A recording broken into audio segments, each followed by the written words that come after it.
Welcome back. So today I've come up with a thought. It's evening thought. The time here is 4:30. So the thought that I came up with today is how much of your fitness would influence your level of confidence.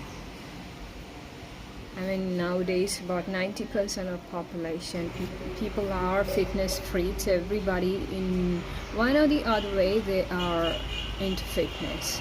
So I was just thinking that sometimes when I tend to overeat, or I don't work out the little bit whatever I do. I'm not saying it's a big deal. It's just the simple things that I do. But if I don't do it, I get to feel that it kind of affects my level of confidence and the way I feel about myself. So does it happen to you? I mean, how does it feel if you don't work out, or if you overeat? Every time I overeat, I realize how people say that you should unless you are planning to go to bed or maybe just be lazy for a while, what we call as relaxation. But sometimes when we call it that we're going to relax, it's in fact not relaxing. It's being lazy, right? So at that time it's okay to overeat, but apart from that, if you overeat, I've noticed that you are kind of lethargic. The other way around, if you eat less, you feel more active, right? So the same way, if you're not active, if you don't walk, if you don't move around, if you don't have momentum, if you don't move your body more, your yoga, if whatever is your mode of fitness, if you don't indulge in that, it affects your confidence level. I feel so. So you want to be confident, you need to know that you are the one carrying your body. It should feel like you have a control on your body. So it's not about what you can do, it's about whether you can carry on with your body that way. So your body has to go with you wherever it goes. So it's not just about the mind, your body. When you're able to take control of your body, it feels like you have more of confidence. That's one excuse for doing something, in the sense for keeping up your fitness activities. I got you inside today. I'm sorry because I couldn't do it outside. One thing, it's too much of humid outside. You need the fan wherever you're sitting. Okay, so think about that. I mean, it just came to my mind now. I thought I'll make a video on that. If you're fit, if you carry on with your fitness activities, no matter how small they be, if you don't take a break from that, a long break that is, if you keep on with it, it can influence your level of confidence. You feel confident in a fit body. Nobody would deny that, right? Nobody would deny that. So why don't we do it more often? Why don't we keep ourselves fit, and why don't we engage in activities that keep us fit? That's a question. So one reason for keeping yourself fit is that you are more confident when you're fit. So the next time you don't feel like doing, I push myself to do it, Today I walked. I didn't have to walk. In fact, I thought of taking a auto, but then at that moment I changed my mind because it's too hot to walk, because I had to leave it around 11 o'clock in the afternoon, and this place is like humidity is terrible. It's something you can't bear. Not even the heat, it's the humidity which bothers you. But then I changed my mind because everything that you eat, whatever you are eating, it seems that your body must be moving, and so that the food is converted to energy. So unless and until you convert that whatever you have eaten into energy, what's the point in having more?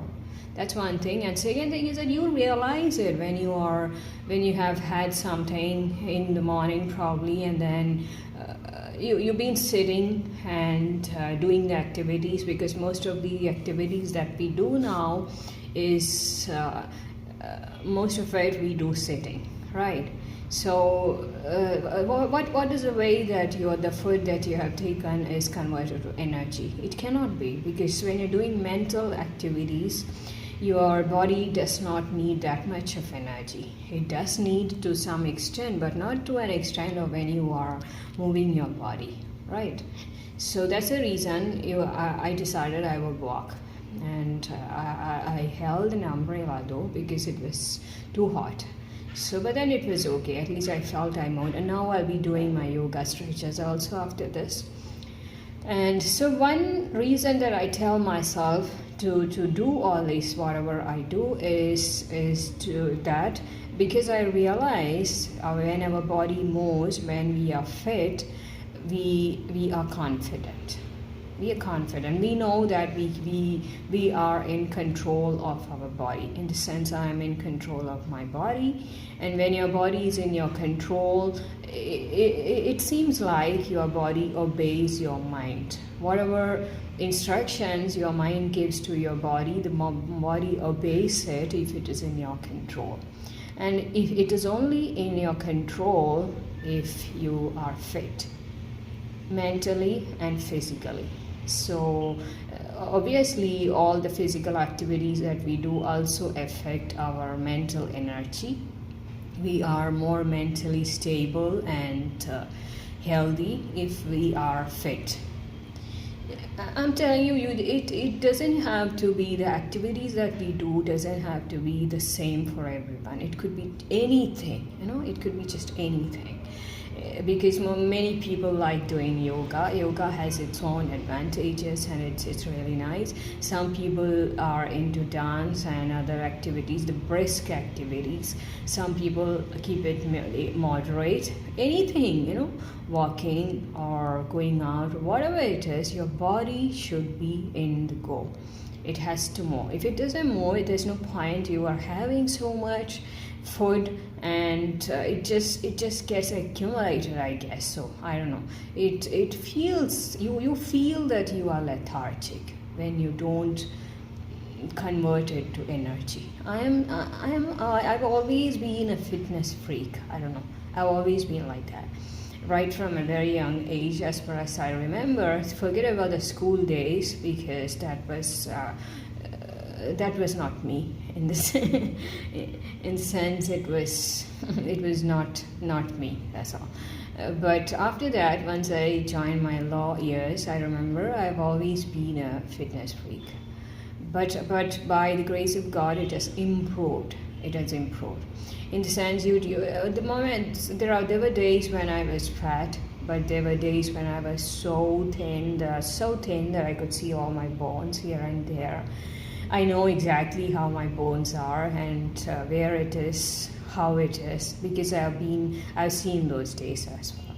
So it's within your control to keep your body fit, because in a fit body, having a fit body influences your level of confidence. It makes you fall in love with you. So would you not like to fall in love with you? In the sense to feel that you can do it because your body is within your control, that your mind, whatever your mind is instructing your body, it obeys. We want it that way, right?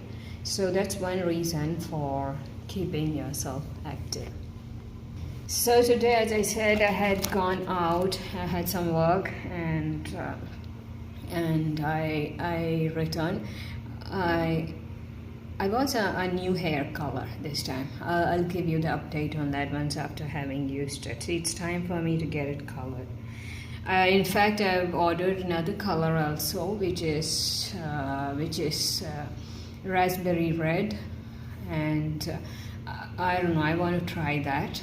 And then today when I went outside, I found another color, hair color, which is Revlon, but I made a mistake. I bought, checking on the price, this was of cheaper price. I got this. It doesn't say that it's ammonia free, so I'm not sure, but then it's okay. I'll have to go with that for a while now. Okay, so I'll be getting my hair colored again this coming week. Now, how much time does it take for your hair to have this root growth? For me, in just 10 days, this much of root growth, In 10 days, it starts showing, and once it starts showing, it's pretty fast. It just grows, and it's of this length. Just imagine that. So it's like you have to keep doing a root touch-up in 15 days. And what I do is I wait for another 10 days, exactly 21 days. I get full hair color in 21 days. Though they say it's permanent color, you don't have to color it for a very long time. It stays, but you can't do it because of your root growth. What's the point? What's the point if you have a center parting like this, what I do, and you have gray hair there? What happens is that everything that you've done both sides on the other hair is gone. Obviously, what is here is what takes all the attention. I mean, your own. Forget about others. When you look in the mirror, you get to see it, right? And you don't feel good about it. So definitely in 21 days, you'll have to get it colored once. So these are all problems of middle-aged people like me who cannot survive without hair coloring regularly. They all have all these problems. I don't know about men, I'm talking about women. Men will have to state their own problems. Probably they have different problems, but women usually have all these problems, especially those who are coloring. Like what I said, some people avoid coloring because of this headache, because they don't want to go through it every 20 days, and many people say that they get these roots here, all these sides also start graying very soon. It doesn't stay after 10 days, but for me that part doesn't show. It is this part. That's a thing. Exactly, I'm telling you, exactly, it's 12 days. After 12 days, it starts showing. So what's the point? Every 12 days, I mean, if you're getting it done in the parlor, that's what I'm saying. If you're doing it, I've done it so many years at home. I've done it myself. But it's not easy. It's very hard, because one thing is that I have thick, and I used to have, now it's not that thick, but I used to have thick hair. And for thick hair, parting your hair and then coloring at the back, doing it yourself is going to be a big headache. Thinking about it like it's time for you to color your hair is not easy. So because I started graying at the age of 32, I think for so many years I've done it. For more than 10 years I have done it myself. I never went to parlor for this. But at that time it was easy. This part of it was easy because anytime I felt like I wanted to color it, I could do it. That's one advantage. But now it's not like that, in the sense now, because I started going to the parlor, it's like you can't go every 10-12 days and get it colored, So that's one thing. I would like to encourage everybody to stay fit and do something. Make sure that you are doing something to keep yourself fit, because I tell you, it's one thing that is within your hands. But there are so many things we can do to improve our confidence level. There are so many things like learning a new skill, learning a new language, being fluent in a few languages, having good communication skills, and feeling and looking good, and having a good support system like family or other influence that you have. Sorry.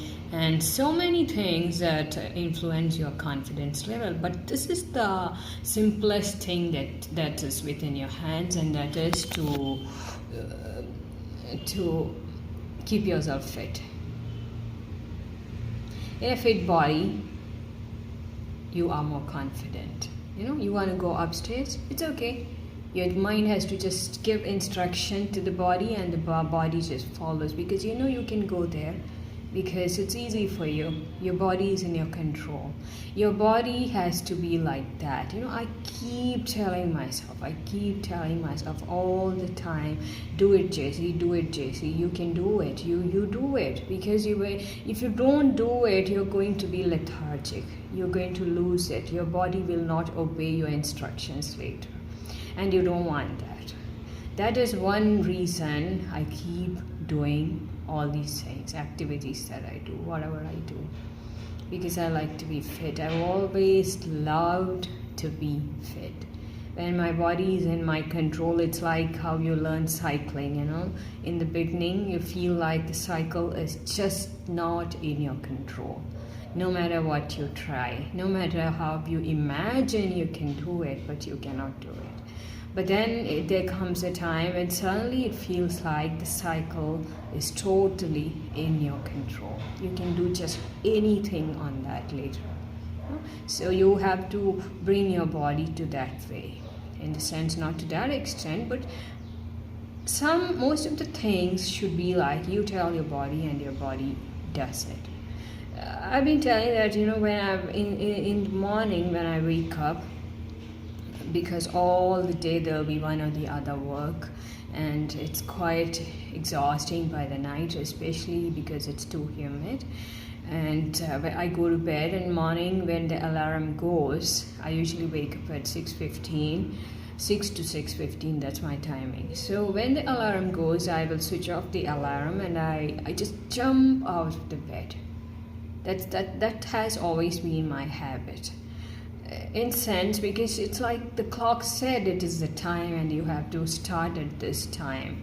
If you lose a few minutes, things are going to be different. And that is something, that is the wrong thing that I do. You should never do that. You should give your body some time to get used to the daytime and then get out of the bed. I've tried it many times. I've tried it. What is wrong with me? In the sense, I jump out of the bed just with the alarm, and what happens is that my body doesn't obey my instructions at that time. I'm like, oh my God, I have to carry around this body. It's so difficult. I'm giving you a tip on this.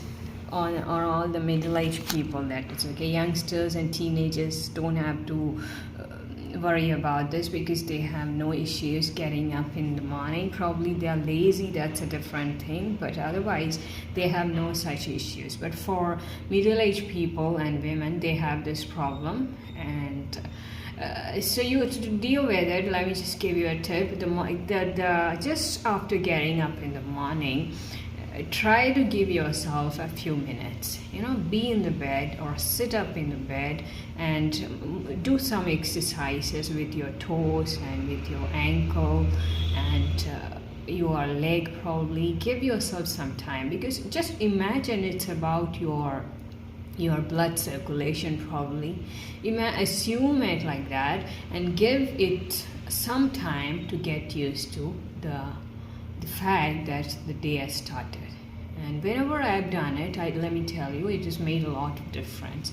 I've been able to wake up like the body is so light and just start and carry on with my activities. But any time I've jumped out of the bed and not taken 5 minutes time, or a few minutes at least, it's been like for the morning, the beginning of the day is like I'm just taking my body along. That's it. My body doesn't want to do it, but I'm just forcing myself to do it. It's that feeling I get in the morning. It's really hard. But if you take 5 minutes time in the morning, it changes everything. So try that. There are so many tips which I'll be giving in the coming days. Maybe you have experienced it and maybe you feel the same about it and it works for you as well. Probably. You never know. So that's about it. Take care. Today's Friday. I wish everyone a happy weekend. I'll be back tomorrow with something interesting, and do tell me about what it feels like being in your place. What is the weather like? As I am telling you, this place has severe too much of summer. I don't know. It rained for an hour day before yesterday night, but it did nothing good. Just for that night, you could sleep well. It was cozy, and but again the next day it's back to normal. It's just heat and humidity. Okay, so what is at your place? What it is like? Do let me know. Take care.